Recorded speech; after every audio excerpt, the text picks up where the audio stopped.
L'immatriculation directe, c'est comme un droit d'enregistrement parce qu'avant le 5 août 1974, selon la réforme, il fallait récupérer tout ce que les uns et les autres avaient déjà fait comme investissement pour les transformer en titre de propriété. À partir donc de ce moment-là, si vous voulez, la procédure, elle est simple.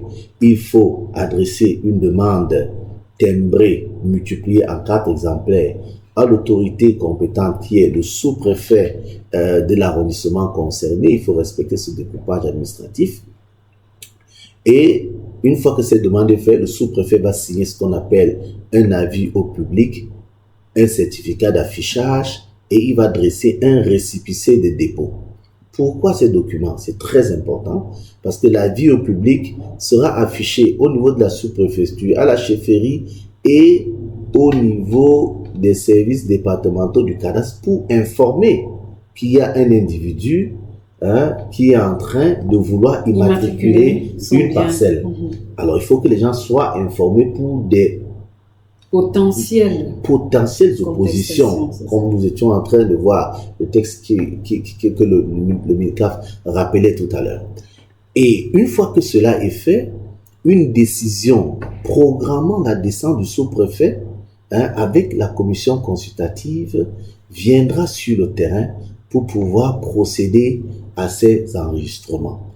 Et dès que la commission arrive, elle est bien entendu composée du sous-préfet lui-même, du chef service départemental des affaires foncières qui assure le secrétariat, comme membre le chef service du cadastre, le chef service de l'environnement, le chef service de l'agriculture et le chef service de l'urbanisme et de l'habitat, accompagné de la notabilité coutumière et des riverains. Alors, ces gens-là viennent constater les mises en valeur dont vous vous réclamez. Alors, si ces mises en valeur sont effectives, alors on procède donc au bornage de vos mises en valeur et la commission prend acte, dresse un rapport.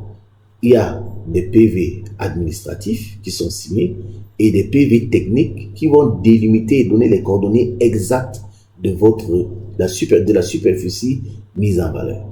Ce n'est qu'après ça que le dossier est acheminé par voie hiérarchique au niveau des services de la région pour mettre en forme le plan, le dossier technique, je vais dire des plans cadastraux et mettre en relief, mettre ensemble le dossier administratif pour pouvoir publier au bulletin des avis domaniaux.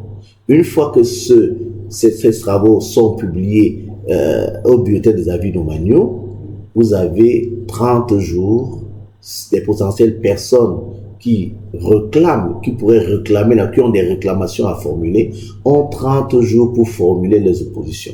Si dans un délai de 30 jours, aucune opposition n'est formulée, la procédure continue et elle redescend, le dossier elle repart dans la conservation concernée et on établit le titre foncier au profit du demandeur.